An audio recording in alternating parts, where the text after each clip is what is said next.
the making of a budget is a process that starts in August and ends in June.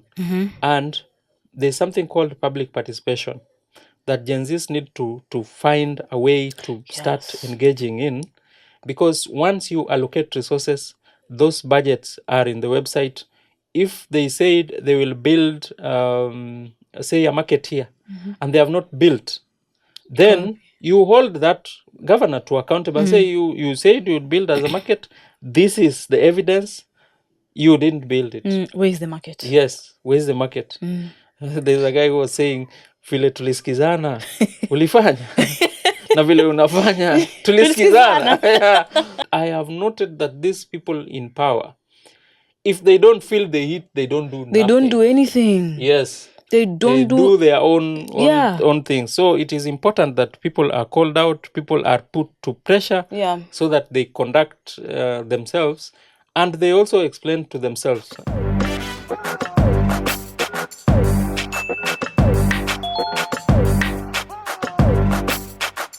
Awesome. Hi everyone. I hope you're doing amazing. I hope you're doing great. Whether you're listening to this or watching this in the morning, in the middle of the night, when you're cooking, when you're washing your dishes, it's another amazing day at Unchecked Notification Podcast, where we talk about the issues that we, the youth, feel like are not only being ignored, but people are looking at us like we're a little bit crazy. Malika Ouma is my name, and today is a very exciting episode. Leo tuko na wakili in the building. We have a lawyer in the building because we need to take a lot of responsibility when it comes to our political responsibilities as Kenyans, as young people. We are many. But does that mean anything? Do we understand the responsibility that we have as Kenyans? Wakili, welcome to the show. Asante sana. Kindly give us your bio. Not a very long one. My name is Zedekia Dika. I live here in Mombasa. I work in Mombasa as an advocate of the High Court. Certainly, I practice all over the country.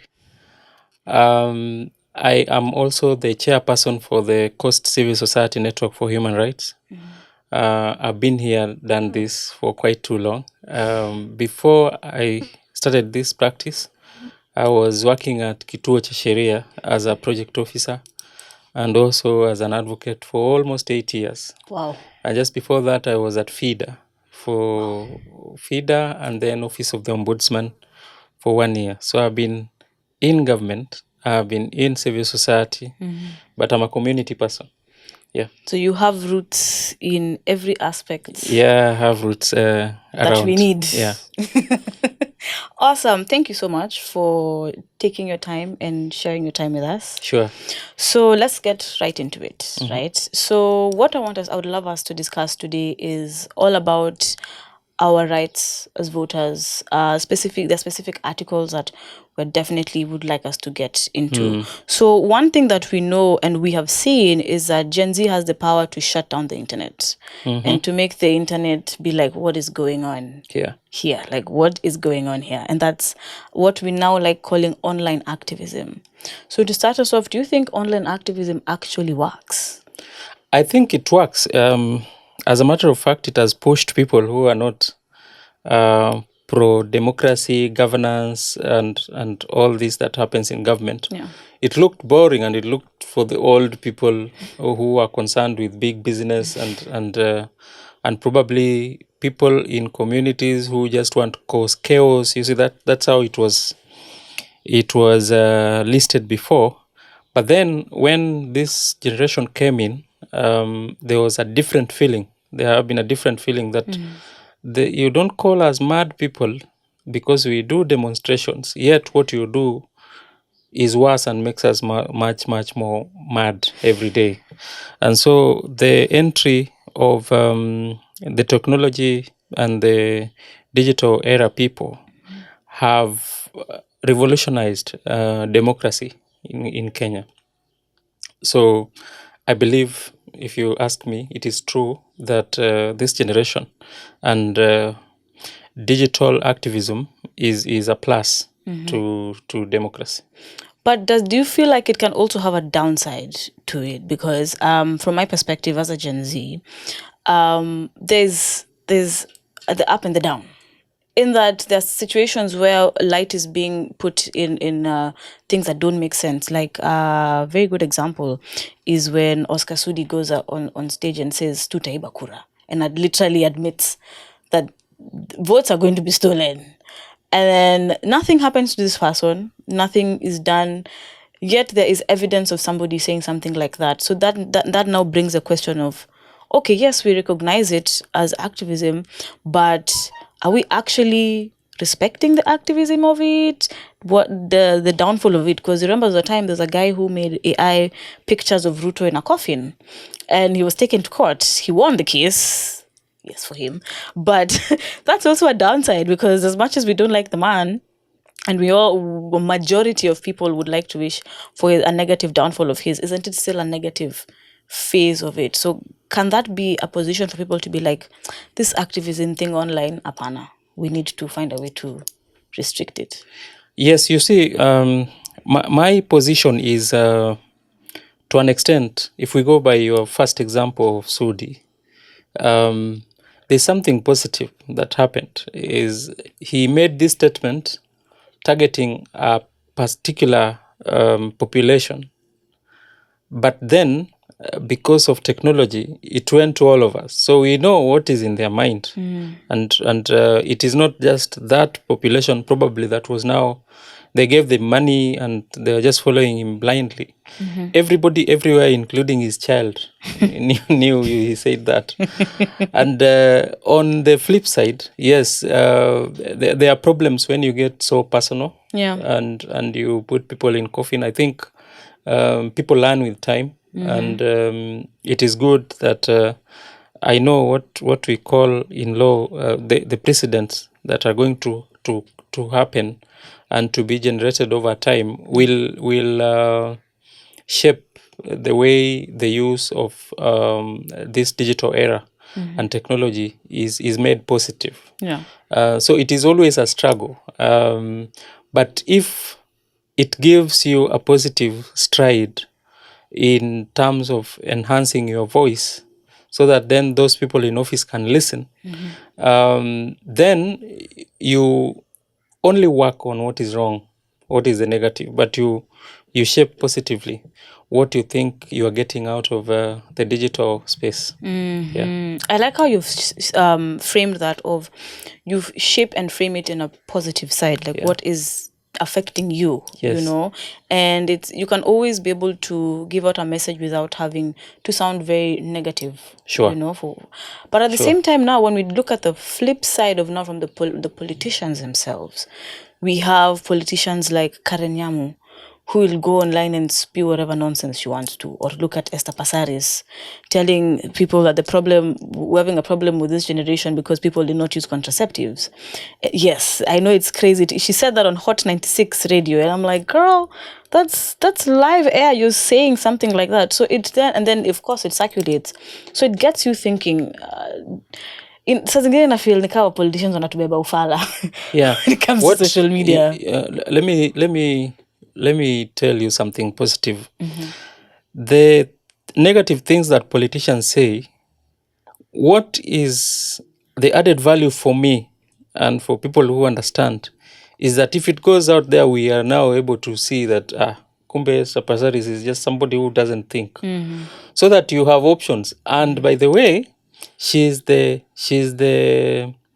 member of parliament for Nairobi, and she is the only one who Gen Zs had pointed out to be recalled. You remember they went to IBC. Yes. They wanted to recall her. It tells you that these negative things she said, people said these things do not meet the constitutional standards. Because if you read this constitution, she's a state officer. Yes. Every time she conducts her business, she speaks.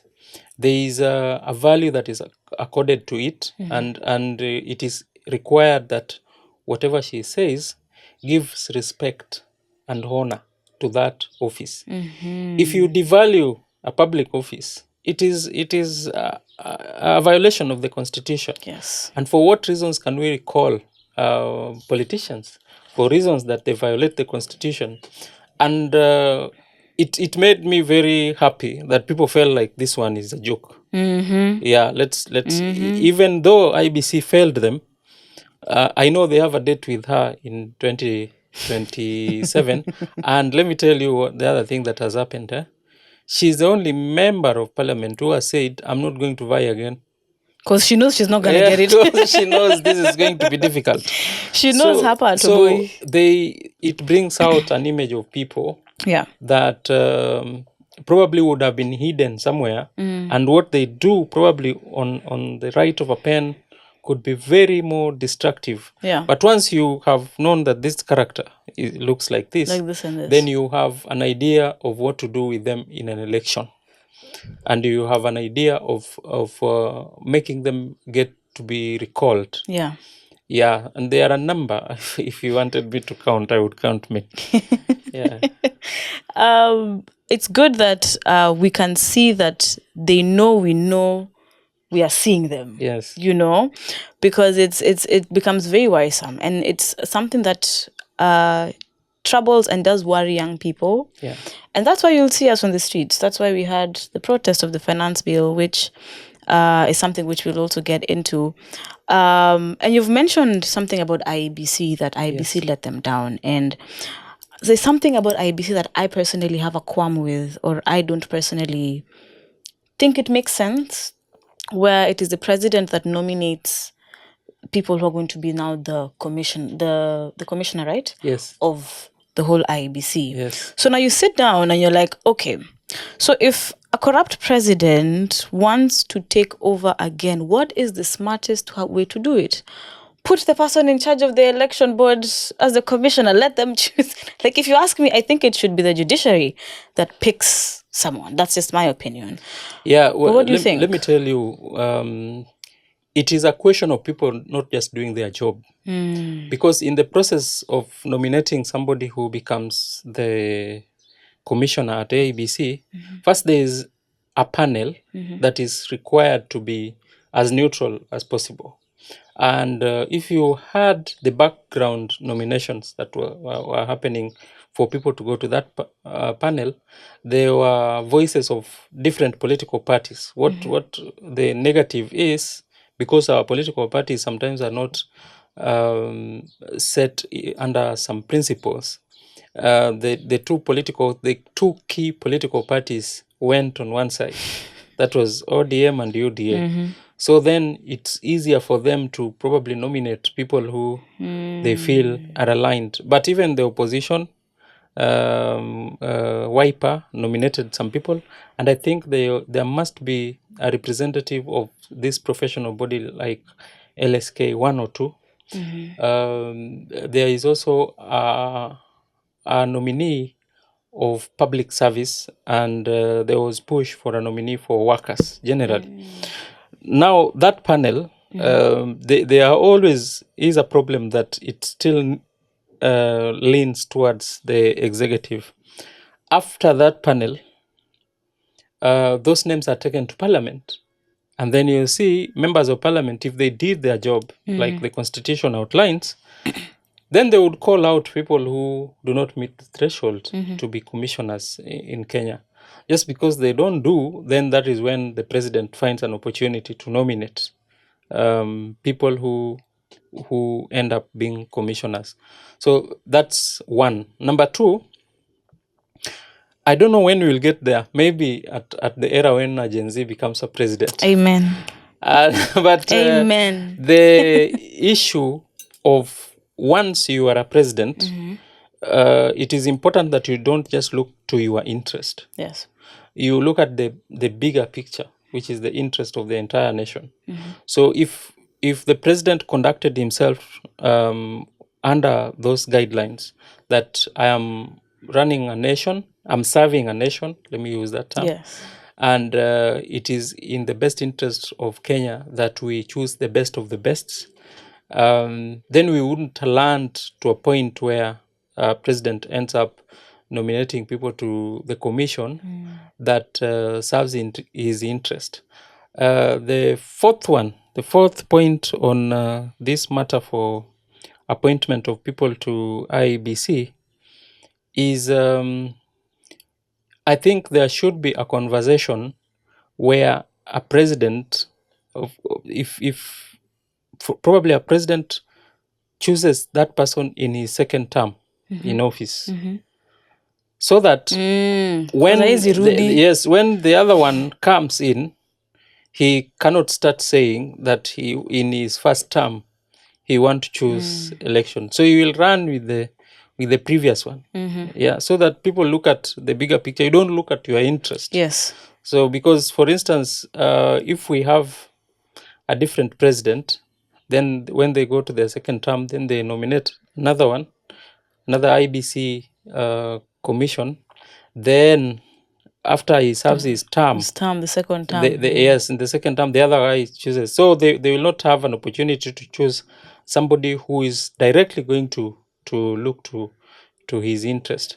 We've had this mess. Let me give you a background. Since 2007, yes, not even pre-2007, there was real war. Because people just say that Kibaki won the presidency. Even the IBC then was a product of a process of conversation, a larger conversation that began in 1992 elections. It came to 1997. Then after 1997, there was IPPG, sort of all those political parties and political players and civil society had a conversation that if we have to get a different person, then we must have a very strong referee. And that's how Kivuitu came in. Kivuitu was very good in his first term. But now in the second election, which is 2007, when now there was a re-election of Kibaki, that's when there was a big problem. And you will notice that since 2007, the bigger problem is always hitting people at the point when the president is going to serve his second term. People died in 2007 because Kibaki was going for his second term. Maraga and decision of 2017, it was Uhuru in his second term. Yeah. Now we have a big question with this regime because the second term is lingering. Personally, it is very scary. Yeah. If you ask me, it is very scary because, again, this now is routing me to my next question. I understand that as Gen Z, we need to take power of our responsibility as voters, according to Article 1. Yes. Right? And we have this new movement. Yes. Niko Kadi. By the way, in the comment section, kama uko Kadi, please put a card there. Ata mimi Niko Kadi. Guys, I'm so proud of myself. Niko Kadi. And this is the second cycle of elections that we have as Gen Zs. Yeah. Because nakumbuka the last one, I personally did not vote. Because I was one of those people who always felt, what's my vote gonna do? I was personally one of those people of, kama ni huyu si ni huyu, like, it's just one, like they're going to go in. I was like, they're going to go and steal the votes either way. They are going to do it. So why does my vote count? I was one of those people who had that mentality. And then just seeing, especially during the last two mandamanos about the finance bill, that whole situation is what shifted everything for me. Because after the uproar happened, then Ruto comes and says, no, we're going to scrap off the finance bill. In my head, I'm like, hold up. I don't think this guy actually has the power to do that. Am I wrong? Was I wrong to think that? Because according to what I understand, and now here is where you can correct me if I'm wrong, that is a decision for parliament to make, especially for the fact that ilikuwa ishapita the first and second reading. So technically, hata kama angekata kusaini, hiyo kitu ilikuwa ishapitishwa. So him saying, oh, we're not going to pass it through, it felt pointless. So was I wrong or was I crazy to having that? This is one of the positive things I'm going to say about him. He listened to the people, and I think he was forced to listen. And when you exercise those powers, you quoted Article 1, it's power that we bestow upon him. So you can't just go sign everything, and the people have brought down that parliament. So he had literally came into parliament, brought it down. Literally. So he had to Do say, something. what am I signing for? These are the people who gave me power. I was thinking I was doing this for them or to them. It is them who have literally come here and said no. We don't want it. He had to barricade himself with Singenge everywhere.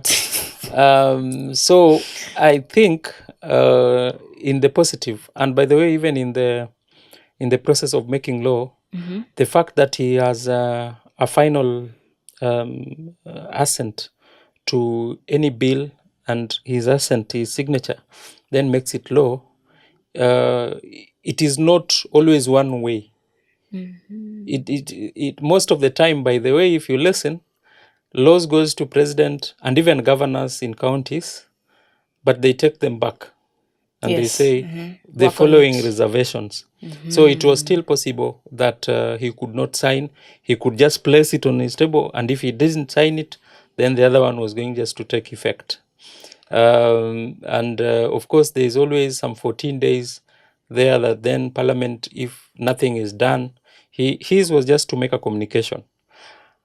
One very funny thing that happened during that time is, maybe some of us have been were pushing for the voices of the people to be heard. Yeah. And we had very bad experience with the other finance bill, the one for 2023. People pushed, people told them. Yeah. It was all over in TVs that, listen, what you're doing is not for our benefit. Yeah.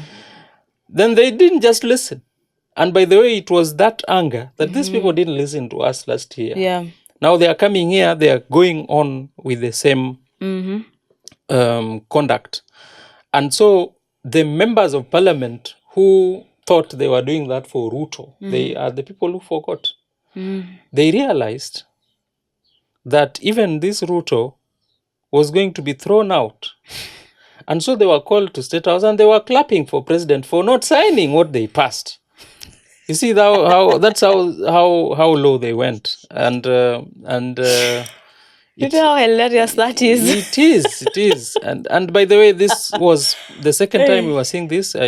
Just back in history, 1991, 1992, when there was a section in law, the famous section 92 in the other constitution, where there was this issue of Before the 2010 one? Yes, before the 2010 one, there was this issue of parliamentary democracy, and not the political democracy. That the political party between 1982 to that time was only KANU. Baba na Mama. So if you came with any other political party, Yeah. there was no multi-party democracy. So the similar scenario happened when Moi called members of parliament and asked them, do you want us to change this provision? All of them said no. But the pressure was on his feet. So he said, mimi naona tubadilishe.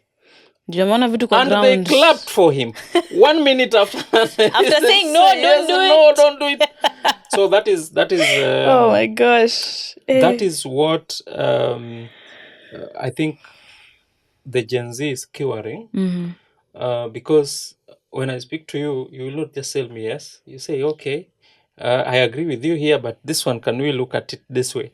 That's the principle behind why there is a National Assembly and Senate, and the executive where there's a president, so that they can check each other. Yeah. But in these circumstances, is there a check? We're the ones who are checking them. Yeah, it's us who are doing the taxpayers. The bigger role of. You know, it's so funny. It feels like you see when you go to an office and the boss is the one who looks around if people are working and doing the thing. Now it feels like us. That's how it's feeling, especially as Gen Zs. We're the ones who are coming to sing, are you doing your work? Yes. But you're not doing the I work, you know. I went to some meeting of high county officers, top government county officers. And so they didn't know I was in there. So they were saying, you made that mistake. And if it goes out there, the Gen Z will be on your neck. So I was like, okay, these people, adults, they are telling this to themselves, waiting for Gen Zs to correct their mistakes. Instead of being the reverse. Yeah. I told them, you people, I think you are mad. And it really questions their sense of principle. Yeah. Because if we're being honest, millennials and now boomers and Gen X, when you're mkoji yetu, nyinyi wakubwa wetu, Yeah, exactly. you know, and we are in the situation that we are in because of the older people. Yeah. Sisi tumepiga tu kura mara moja, you know, so we can't necessarily put so much blame on us. But at the same time, you see people keep saying, oh, Gen Zs, you guys are mannerless, you are rude, why do you want to question? But it's, guys, there's something called the Constitution, and it says some stuff that we have the power. Yeah, you know? there's always the misconception on accountability. Yes. People do not know that governance has gotten so bad that if you have to get to some semblance of reality and a proper place, people have to shout. They are just surprised because the shouting is coming from children. Mtoto wake. Yeah, is where we have gotten in a bad place. Yeah. Nowadays, if you just read a newspaper within a week, you see billions stolen. You are like, how did you steal a billion? How is it normal that you've just stolen billions and people just need to keep quiet? So if people have to speak out, people will have to shout at each other. Yeah. Until somebody hears. Some people hears. Some of these systems, they are not serving people. They have become so awkward, so moribund. Yeah. And if the younger generation is more effective, then they feel like ondoeni jam. Yeah. Ondoeni jam, do something positive. And I think we must have that conversation within the democratic space on leadership. I want to encourage Gen Zs that don't just say niko kadi. You have the numbers to even vote some of you into offices. That's even where we're headed to. So it is not just that I have the card, I'll vote some people. And if you want to bring them, you also have to campaign for them. Yes. And we will be talking about those principles of what sort of a leader you want. There's something that's what you've said about what leaders do you want to put in place. So now this is all on Article 1, and we have the power. The people have a sovereign power, and we exercise. One of our ways of exercising it is through voting. Yes. Hence, to Kokadi, we have that step 1 tick. Yeah. Then we go to the second step, as you've said, is who are we going to vote for? I think that's the biggest. And I feel like there are, and now you can correct me if I'm wrong, there are older people at mtandanoni ukiona, there's an energy of, okay, uko kadi, and then unapigana ni kura. So it's, by the way, guys, who are we voting for? You know? Because as much as we can say, yes, I'm a registered voter, do you really know who you're going to vote for? And that now brings me to now my specific question is, we have all of these posts. Tuko na MCA, tuko na MP, tuko na women rep, tuko na Senate, tuko na the governor. We have so many, and I know that they are grouped in a certain way, the national level, county level, and so on. But can you help us understand some of, like, how some of these positions work? And their roles. Yes, because I really believe that as much as we want to remove the president who is here, we need to focus on our MPs and our Senates. That's what I think. We need to focus on our MCAs, because these people are at the grassroots level. Yeah, very good question. Let me share with you the way the various leadership positions are classed. In service to the county governments, you have the governor, who is the head of the executive. Executive is the stature where execution of roles is done. When you hear that Mombasa is given 8 billion, it is given directly, largely to the executive. The small amount that is given to the assembly is just for their basic operations. But for roles that are given to the county, the person who performs them, who is given a duty to even appoint a team that works with him, is the governor.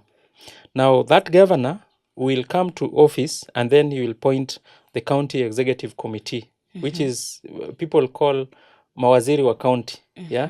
So that county executive committee and the governor and the deputy governor forms the executive, the top echelon of decision makers at the county. They're like the board Yes. members So of this. if the roles that are given in Schedule 4 of the Constitution are not working, the people to hold to account directly are those people in the executive. Now, after that, they are given a constitutional role given to members of the county assembly, who are the MCAs, to check these people, to check, to represent. Representing means, if this word is Chani. If we are in Chani, the member for county assembly for Chani should be having a conversation with people here, knowing when there's a problem of garbage, knowing when there's a problem of water, knowing when all those roles that are given to county and there's a big problem, he takes those issues to the floor of the county assembly. So I want to give you an example of how we as civil society here in Mombasa have tried to make that work. Okay. We noted that these people in the executive were keeping a lot of information to themselves, a lot of resources to themselves. The people who are supposed to oversight them are taking contracts from them. Yeah. And so they were losing in their role, because once somebody gives you food and money, you become useless. Yeah. He will call you out when you try to ask him about garbage. He say, I gave you money to collect that garbage. What is wrong with you? Lunch, what are you saying? So what we did, we found out that people were confusing the roles of MCAs and the people in the executive. Yeah.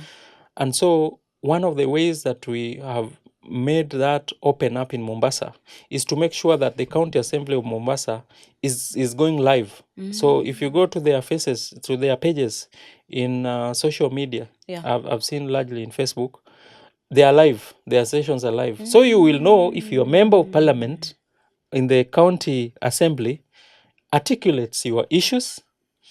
He does even know how to dress up or to speak. Smart. Yeah, so that's what I'm calling upon the people, especially Gen Zs in Mombasa, to go and watch. And if you are a county assembly, probably you are outside Mombasa, and your county assembly is still closed, there's no way you can decide who to elect, because you will not know what they speak in that back room. But if it is open, then you will be observing that this guy speaks well, this guy picks our issues. That is the only role that is given on the basis of what you say, how you carry out yourself, as opposed to the executive, where you are given money and people will look at what has he done. Yeah, can we see a road? Can we see takataka zimechukuliwa? Can we see water being pumped into our houses? Can we see street lights? That's what you look at the executive for. Now, those are two. Then who represent their issues at national level is the senator. That's why there is always an issue, because senators take their issues from the county to national level, so that the allocation of money to the county, it is him who says, this money that you are giving us is little. So there is, for instance, the division of revenue bill. It's a bill that is always discussed every year, and it looks at how much money is given to counties in total. You've heard how Senator Sifuna have been pushing so that the maximum goes to over 450 billion. If it goes like that, then the counties get more money. But then they also have a role to check whether that money is being used the way it's supposed that's to why they are mad about governors not going to the Senate when they call them. Because we have given you money, you're not showing us how you're using that money.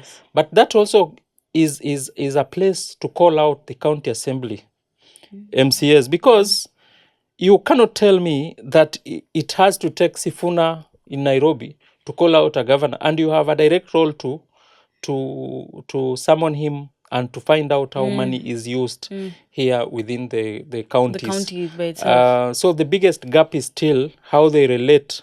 I don't know whether it is power wars or what, but how they relate with the executive, especially heads of executive. They would call these ministers, but they don't always call the governor. If you are looking at the Auditor General report, which they are supposed to look at, then they need to call that governor to assemblies to explain Explain themselves. themselves. Yeah, so I have explained the ones that relate to counties. Yes. So you have the governor, We have the who governor is the head of executive. Yes. You have the MCA who checks him, checks represents them, and makes laws at the county level. county level. Then you have their senator in Senators. Nairobi who makes their laws nationally, fights for their issues nationally. Then you move to the three that relates to national government. Let me tell you why this is important. These are the people who are in charge of 85% of resources that are collected in Kenya. It's only 15% that comes to all these counties. 85%. So 85% of resources goes to national government. So you have the president, who is the head of the executive. Then you have now the president is like the equivalent of the governor at the county level. Then you have the principal person who checks him, who is the member of National Assembly. MPs. So that is the MPs, the guys who are in charge of constituencies. Yes.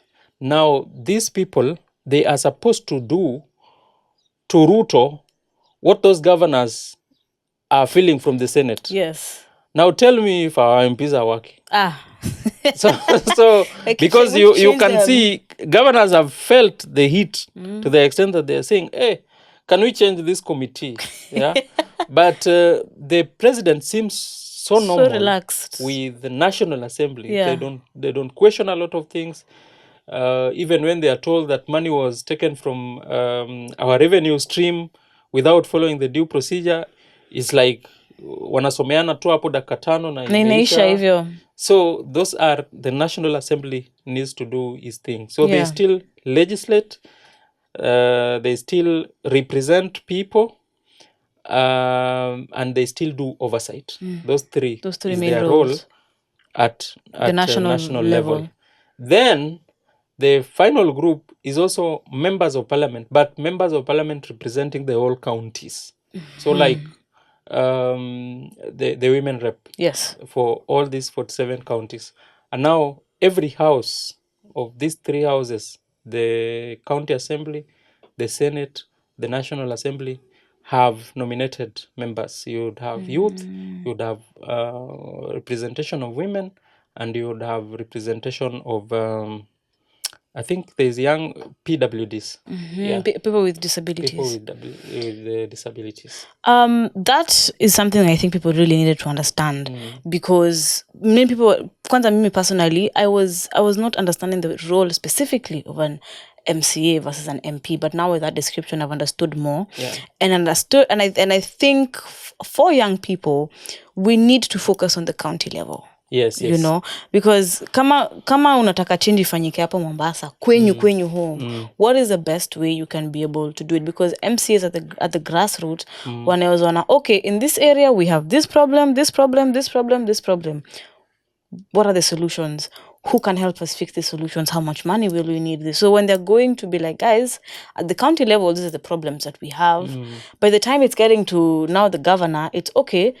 There is a plan. There's not only a highlighted issue, but there's a plan on a suggested plan that how we can follow it. And if this doesn't work, I can take it back to them and they can. Yes, something that I feel is positive. I know you could be stressing so that they also focus at the counties. Yeah. But it is very important what the people who have been active on social media have been doing to the national executive, because it seemingly they are the only people who are checking the president properly and their ministers. We're the real MPs. Yes, it's them who and there's a feeling that if people become too hard, you would want to see the president trying to have a conversation with people online, so that then they get to know what can I do to make things move. So it is important that pressure reaches, because the president, I have noted that if we are not careful as Kenya, he is single-handedly able to affect even devolution and make it very awkward. So once he knows that these Gen Zs will even stand up for devolution, then he will act in a way that, whether coerced or not, in a way that then respects the Constitution. the constitution and that devolution. Yeah. So in as much as we may want to refocus in the counties, which I want people to really refocus on, because the basic things that hurt mwananchi, water, health, markets, that is the role of the county. Yeah. And so the counties need to be held slightly more accountable. Here in Mombasa, we've made it a point, especially at the point when I have been the chair of civil society, to make sure that we really check how county runs. And this is what we have been doing. You see, before we had this constitution, Yeah. the budget process used to be an affair of the president and his cabinet. And they would come with it on a final day. It's called a budget reading day. And they would read it the way they want. And that is when there was this thing of siasa mbaya, maisha mbaya. So that if you have been opposing the presidency, then they would not give you roads. They would not. They would focus those resources in areas that they feel In specific they areas. want votes from, and they will use it to get the votes from Yeah. there. And please remind me of this. I want to share with you what is very wrong that is happening in the current process, Yes. that we also need to speak out to. But now, the making of a budget is a process that starts in August and ends in June. And there's something called public participation that Gen Zs need to find a way to start engaging in, because once you allocate resources, those budgets are in the website. If they said they will build, say, a market here, and they have not built, then you hold that governor to accountable and say, you said you would build as a market. This is the evidence. You didn't build it. Where is the market? Yes, where's the market?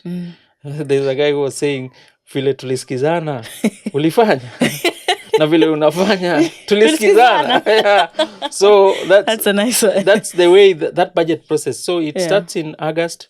There's a whole document of dates when other documents will be taken. Then September, then February, April. Even now, it has been proceeding. Now, those are areas where Gen Zs need to fix themselves. When you push a government to those things, they will feel the heat. And they will do what is right. I have noted that these people in power, if they don't feel the heat, they don't do nothing. They don't do anything. Yes. They don't They do their own Yeah. thing. So it is important that people are called out, people are put to pressure, Yeah. so that they conduct themselves, and they also explain to themselves. I want to give you an example.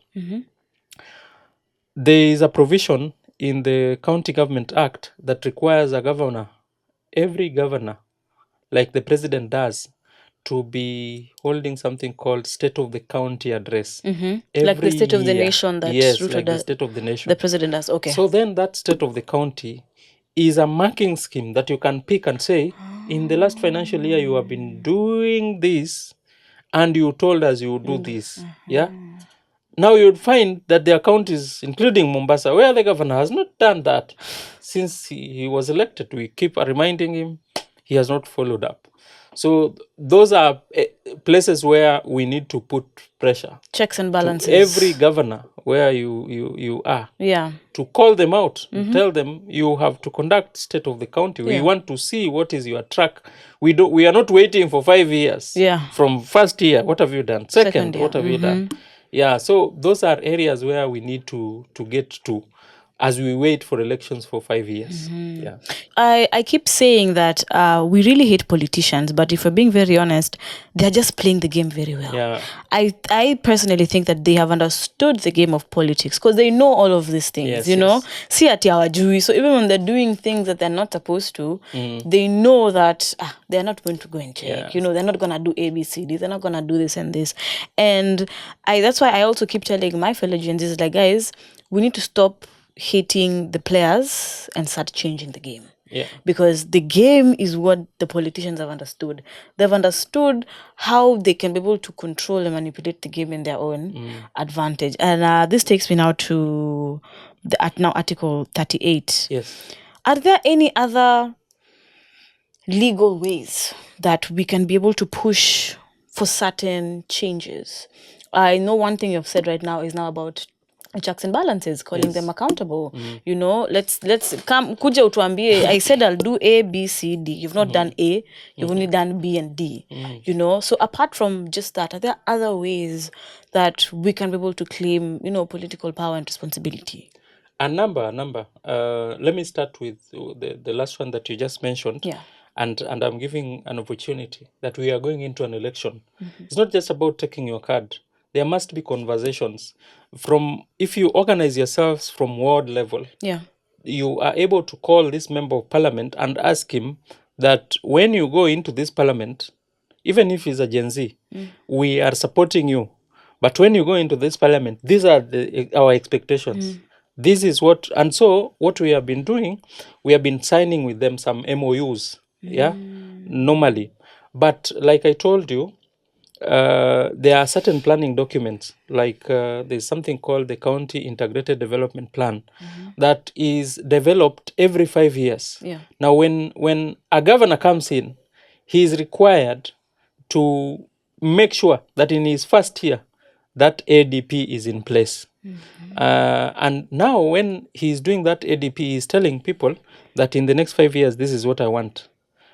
And in the establishment of that document, he is required to bring his manifesto and put it on the table and say, this is my manifesto, these are the things I said, I want to incorporate it. It is incorporated into this CIDP. So you will not give us excuses. We give you money through taxation, and we ensure that we put the budgets every year, so that then after 5 years, we'll check. Boss, ulisema maji, hakuna. Ulisema hii, hakuna. That should not just be to the governors alone. Even those members of county assembly, on the basis of their role, what is he promising? Yeah. But you see, we know each other. And the essence of campaigns is for you to sell yourselves, and people would see your strength. So when you are looking at somebody to appoint or to elect in those positions, the other thing that you must look at, what is his track record? What sort of a human being is this? Yes, yeah.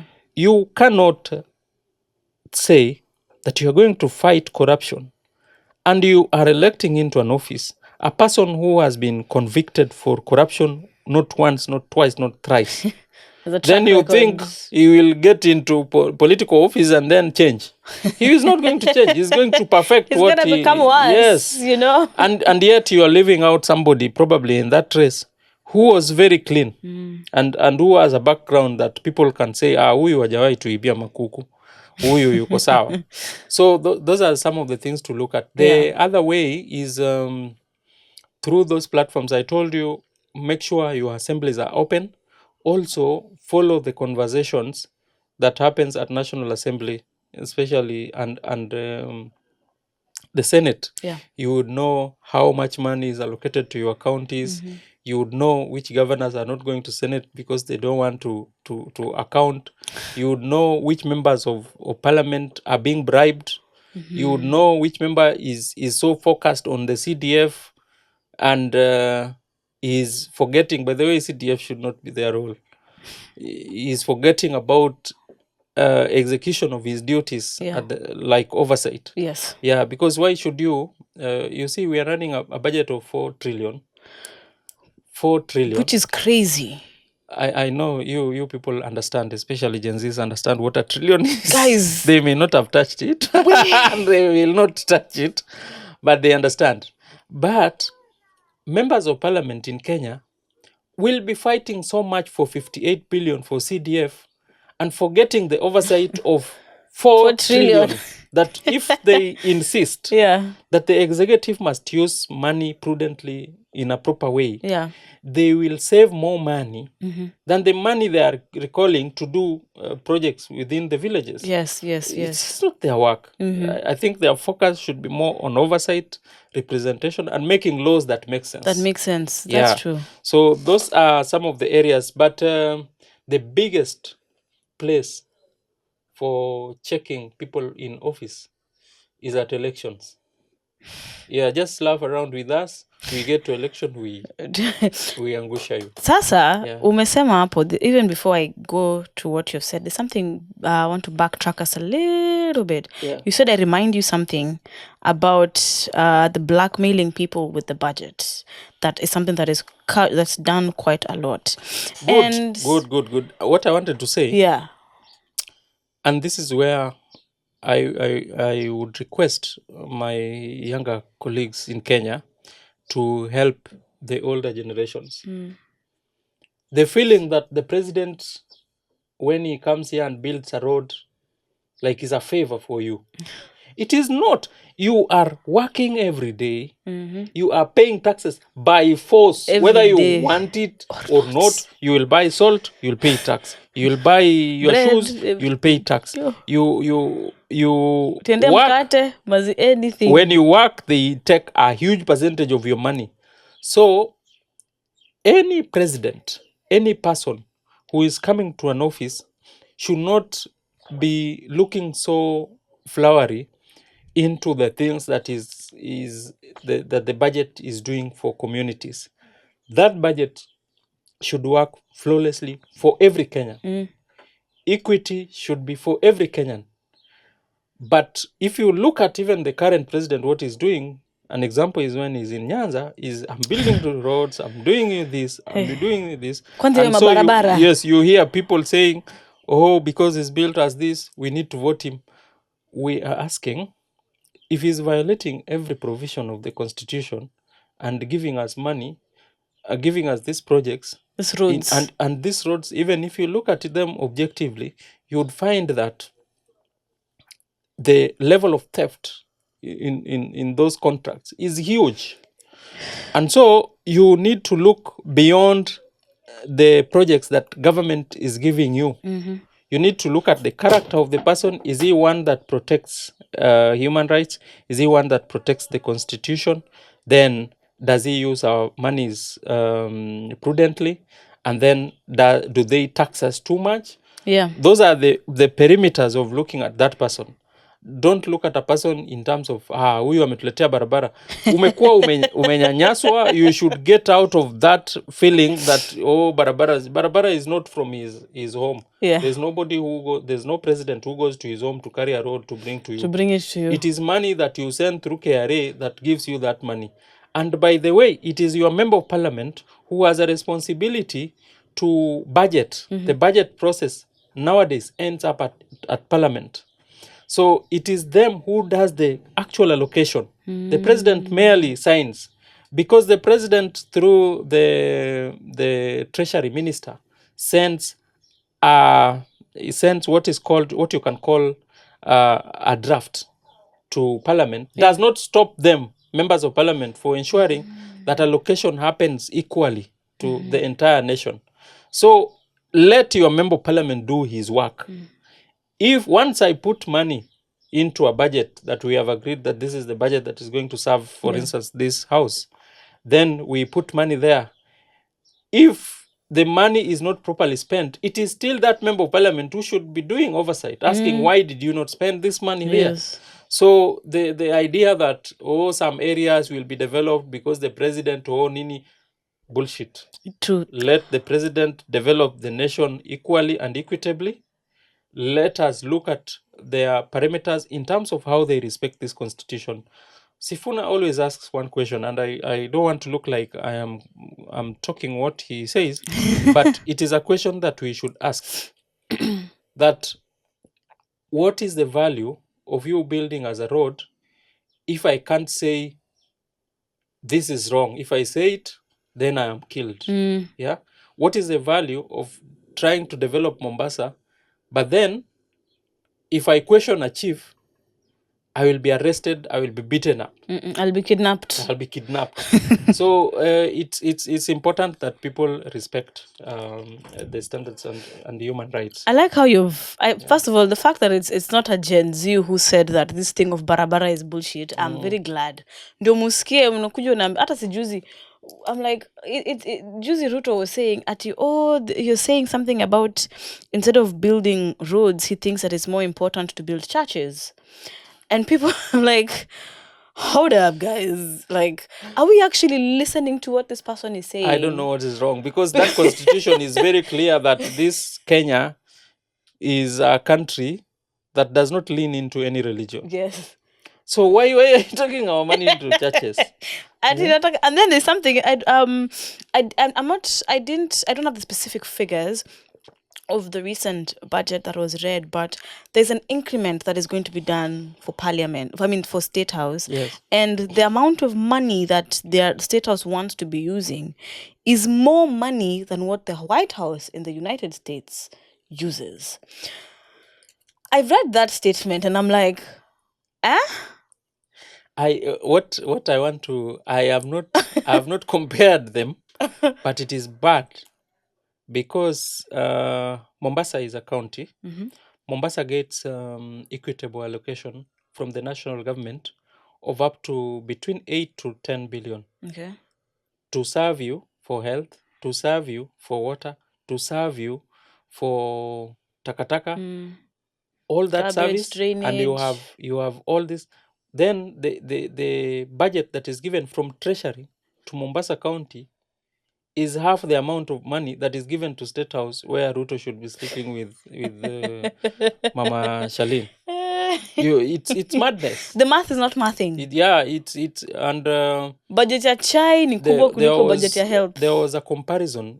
People should even do a local comparison of when Kibaki left office. Yeah. What was the budget for State House? It is in public domain.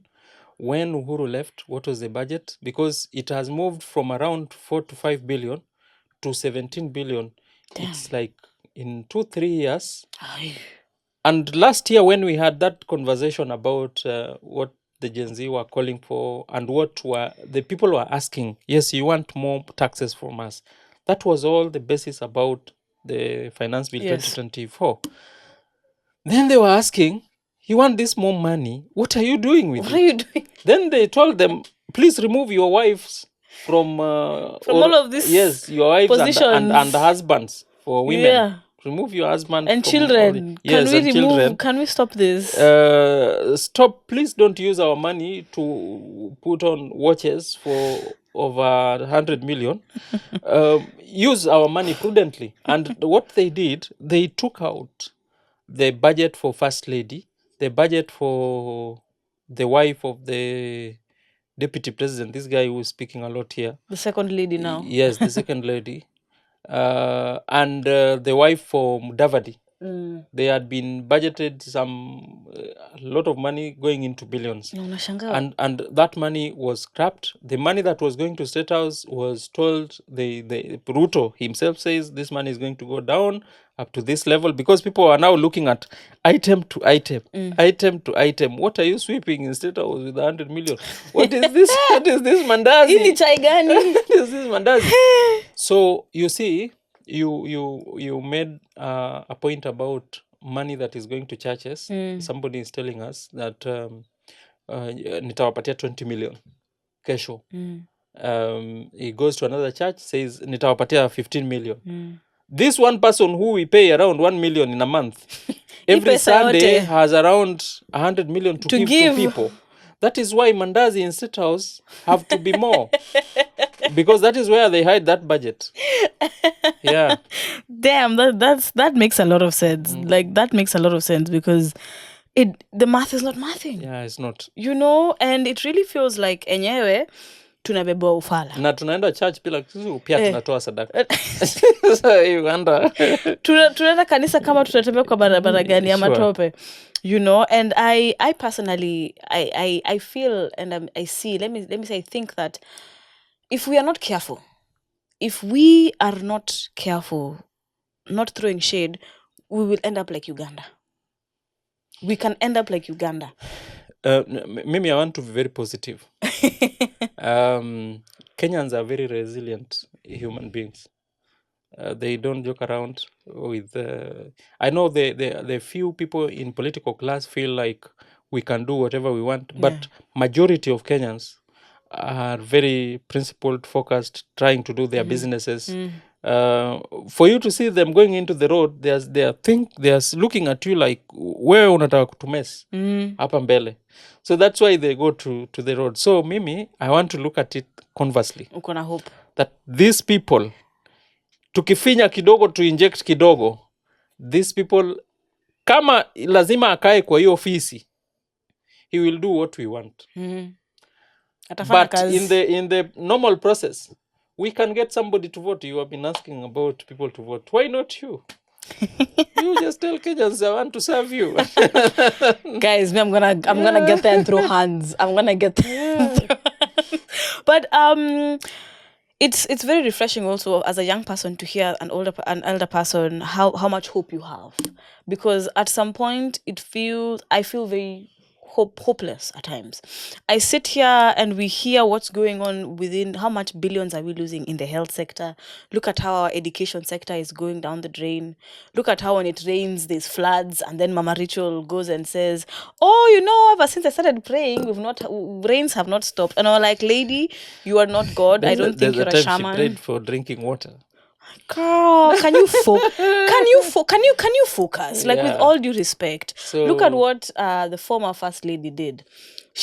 Margaret, she actually made an impact. She was in Linda Mama. She actually did something. Like, so I don't know if there's something she's done. If you guys know anything that she's done, please let us know in the comments. I think to apart from praying and fasting, respect, Mama Rachel has given Kenya, for me, a face of a first lady, but I think she needs to imbue it with some action that is positive. I want to be hard to the person that we voted for, who holds our office. This thing of refusing to give up, this is how we've learned it, and I think sisi hapa Mombasa as civil society, we've always done this thing that the Gen Z is doing, because we've always called out bad leadership. We are always on the neck of the speaker, and once you learn these things, then you start learning even what needs to be done. I can give you examples. Joho was here for 10 years, messed up a lot of things, but we pushed him to put in some constitutional body called the County Budget Economic Forum. We even took him to court, and he established that County Budget Economic Forum.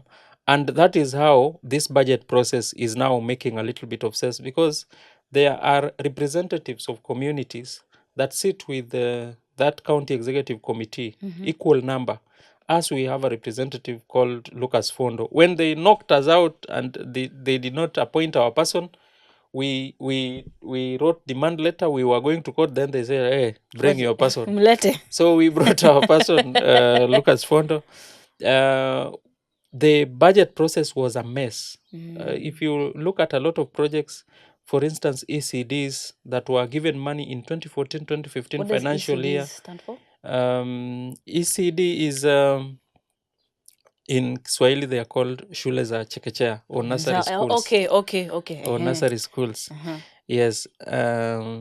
So in Mombasa, there was some money that was allocated for those ECDs. Money was released in the financial year 2014-2015. They had not been developed until Joe left office. Money was given. So the pressure that we have been putting have now seen those ECDs being worked on. I told you about how we pushed the assembly to open. So now we can see. Between now and next year, we will know which MCA is going back and which one is going home. Kazi? Yes. Yeah, that's how, for instance, in the Senate, you can easily see that this guy does his work. This guy does his reading. Before he comes to talk to us, huyu amesema, ameelewa, amesoma, ameelewa. The way he articulates this issue means he understands the depth of it. Yeah. But some people just come and you can see they sleep. They are always absent. You see, the beauty of this, making even the county assembly um, live, Yeah. is you will know this guy goes to work. Anaenda Because kazi ama sometimes they endi? don't go to work, they just hoover around, they don't come to the assembly. So these are open avenues that we use to ensure that communities continue participating as they wait for elections. Yeah. Now you've taken us back to elections, which takes us to the last article I would like us to talk about, which is 82, Yes. which tells us that the law promotes fair elections. Yes. Right. According to the law, fair elections is compulsory. Yes. It is not Free, fair, verifiable elections uh, is actually a right. Is a right. It emanates from Article 38. By the way, the Constitution, for people who probably are watching for the first time, if you look at Article 19 to 59, those articles speak about the rights that Kenyans have. So the right to vote gives you the right to participate in political processes, Yeah. including campaigning, forming and joining political parties, engaging yourselves in getting voter card. Yeah. That's a right. Yeah. It is not something that the government does for you.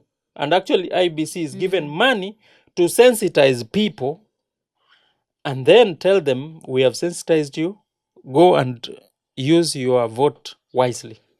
Now, if you come to the process of a free, fair, verifiable election, it requires that the commission that is in charge of election conducts itself with principles to make sure that every Kenyan can vote. It's called universal suffrage.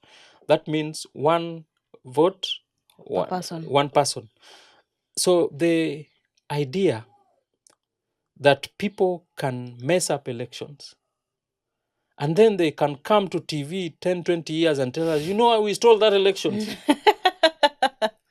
It is getting into the rights of Kenyans because what we need is we give everybody an opportunity, talk to people. If people feel like it's you, it's a do, it's who is doing what is proper, then we give you that opportunity. Yeah.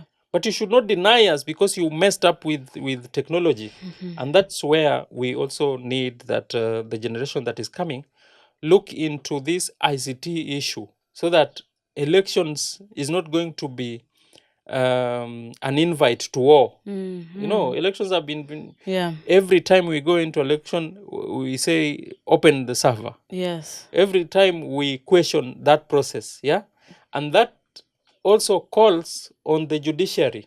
If I give you an example, in 2007, I think that was my first vote. Yeah. When we voted and people messed up with elections, and you could see this is an election that is messed That's being messed up, yes. You could properly see that this is a joke. And the experiences that people had, if you speak to James Orengo, there was a point when he was going to serve Moi with election documents because the requirement of the judiciary was go and serve that person in person. So there was a day he waited for Moi in a lift. And let me tell you, Moi comes in and just keeps quiet, and their bodyguards, where will you get the evidence that I served in person? So that's how the ridiculous the judiciary was. Yeah. Apart from that, the other thing that I wanted to say that people need to be so keen about is the value of that vote entails you leaving your home to go and vote. We ended up with this president partly because 8 million people did not vote. And the people, he won with around 7 point something. And the next presidential candidate got 6.8, 6.9. It was 50% point something and 48% point 76. So if we have people saying tuko kadi, what it should mean is you should ensure to have another slogan that will also take people from home to To go the and next, vote. yes. Yes. And in the process of taking people from home to go and vote, in this process between now to Kokadi, going into that election, the people will come out to say, Mimi, I want this seat, Mimi, I want this seat. Yes. Use your networks and your various platforms to sieve these leaders and give somebody respectable your vote. Yeah. Because, like you are saying, if that assembly works well, county assembly works well, the county will have to work well. Yeah. If the National Assembly works well, the executive is going to work well. Has to work well. So every vote should be given to somebody who deserves it and somebody who can serve people well.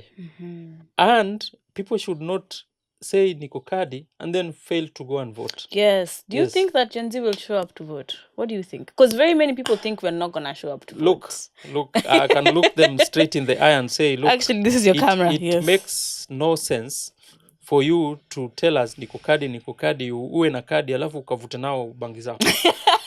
Talk your niko kadi, make that card count. Yes. The issue of niko kadi, I think it should be explained to the extent that yes, I've taken the vote, but I will use it and I will use exercise. it wisely. Yes. So if you get to those three processes of getting it, using it, and using it wisely, Yeah. then you change the country. You change And the game. this is the reason, my sister. The reason is the bigger problem in this country lies in the generations that are coming. Because these people, these folks are taking big loans. Yo. Yeah? And there are loans that are tying the state. It is tying your taxes. Yeah. And if you don't vote, you will end up in poverty circle. Yeah. Because you will not have properly used your vote. That is why we have to push that the feeling is IBC must conduct itself well so that this one vote that I have counts. It actually does something. Yeah. So, in short, you said you have hope that Gen Z will show up. Yes. I personally think that we've only had one cycle of elections for Gen Z's voting, the last one, and this is this is now a chance that we have to prove people wrong, that it's not just vibes for us. It's not just about an Instagram moment. Though I can assure you, Instagram and TikTok will motivate people to want to go to that line. Ndio mtu aseme ni ndio huyu mimi ninapiga kura, you know. Alafu uzuri, mimi what I want to also challenge the Gen Zs about is they should be part of the process of even changing the voting system. Yes. If we can have a very accountable system that does not require us to be standing in a line the whole day, and it is the Gen Zs who have the technical know-how to give us processes that then can be accountable, effective, and easy. We can vote by 10 a.m. We are done. We are done. We are just waiting for slow people like Show the other. akuje. Yes. And we can go to hospitals and carry people and they come to vote. Yes. Then in the evening, 2-3 hours, we've gotten our elections. Look at what happens in countries like India. India have a huge population, but you will not see them waiting for a week for results. For results. Yes, elections are done. Few hours later, we know the Unajua nani president. ameshinda.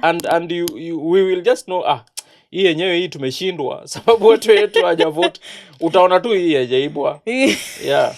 The numbers won't lie. The numbers won't lie. And I think it's very important for us to remember that the factual numbers will not lie. Yeah. As much as we have people like Sudi who says watajaza zisivojaa, tutawashika. Tunajua mnataka kuzijaza. And it's very nice, as we were mentioning earlier. These people say things thinking the rest of the country is not going to know. Yeah. It's like, guys, we all know it. Yeah. Let me also share that I also think that you could manipulate up to 500,000 votes, but there is a number that you can't manipulate. It's difficult to manipulate over 1 million difference. Becomes fishy. And if the young people vote, and if they call themselves out to vote, the difference in that election can be so wide Yeah. that manipulating it would be very, Would be very impossible. difficult. But we want to tell whoever manipulates that if we got evidence in our hands also that you have manipulated elections, the same responsibility and accountability level, put it to court so that court can reverse that decision. Yeah. Yeah.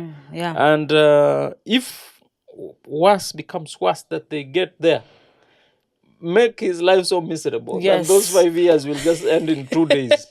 Yeah. Just now, a final parting shot. We usually do a systems check. So, wanna check if our systems of our conversation today have checked. Do we believe that Gen Zs will turn up? Do we? But the biggest check I would like us to do is: do we see change coming? Do you see a glimmer at the end of this very, very dark tunnel that we are in? Because it's actually one of the reasons why even the marital status of Gen Zs has gone down, childbirth rate has gone down, because I'm like, unaingia kwa supermarket una price ya Pampers. You're like, guys, let's be safe. Let's be smart. Somebody said that enyewe kwa this regime, I'm not going to risk to have a child. Even me, I saw somebody ngeke. saying that. And so my view, my honest view Yeah. is there is a glimmer of hope.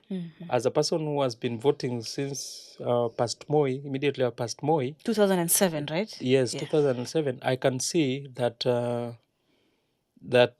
things are changing slowly. People are getting into those circles. Yeah. What we have to do is to continue persistently telling those leaders that this madness that you think is normal, it is not our normal. Yes, so that then Not if, the new if- norm. yes, if we make noise and make sure that Yeah. we keep them to check every time, whoever goes there, whether it's a Gen Z or Alpha, they will know Mwenye that atakuwa hapo. the level of accountability for this nation has risen. Has So that overrisen, then yeah. we don't think about going into Uganda.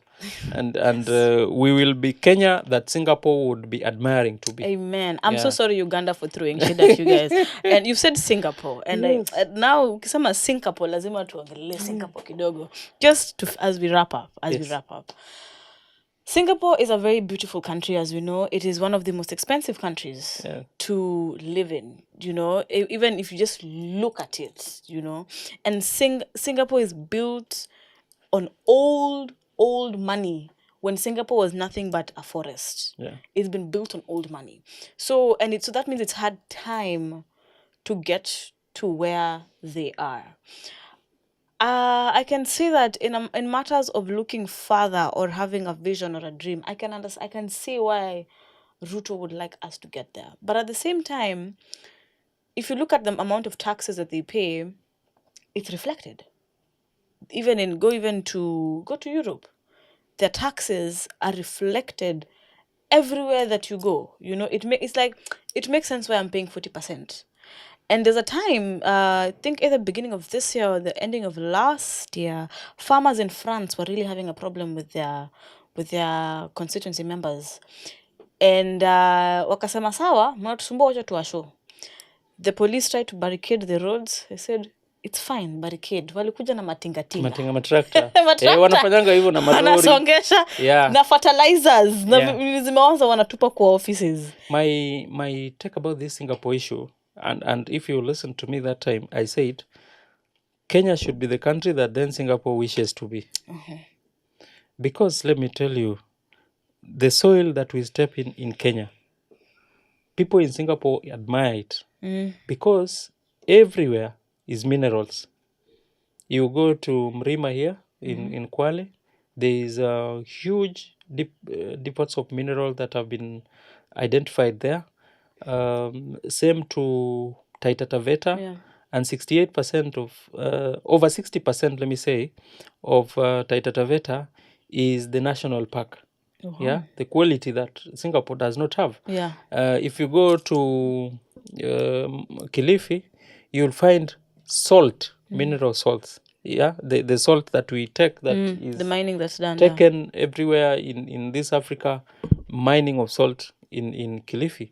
Then you come here to Mombasa, you would find us, we have a huge national, this port that serves this region. Yes. So we are richer. Yeah. What the gap between us and them is not the wealth. For me, it is accountability. Because few people want to take all these resources for themselves, as opposed to letting these resources helping Kenyans. In fact, even taxes, we would pay so little if we used our minerals properly. That's true. Yeah, we that's why we are far much better than them. Yeah. And that's why I feel that if we get successively, we get leaders that are accountable, that are foreseeing, then we will have a country that Singapore would admire to be. Yes. Yeah. That is beautiful. Wow, thank you. Umesikia, we are better. We have a lot that so many of these other countries would wish that they have, and it's just up to us to take our responsibility as Kenyans. Apart from voting, who are you voting for? Why are you voting for them? Does the math? Do you know a young person, like young people? I'm really advocating for young people to come out and want to be leaders, because we are the leaders of tomorrow. Because millennials are not going to be here forever. Our parents, our grandparents are not going to be here forever. And we are the next adults, we are the next parents. So we have to take on a lot of that responsibility onto our hands. Thank you so much for listening to and watching this episode that we've had. Thank you so much. Thank you, Nico Kadi. Go and vote. Yes, go and vote. Do not forget to follow us on social media pages. That is unchecked_notifications on Instagram and on TikTok. And this amazing podcast is powered by Stretchers Youth Organization. Now, the truth will set you free, but first, it has to piss you off. Malika Oma is my name. I will see you next time.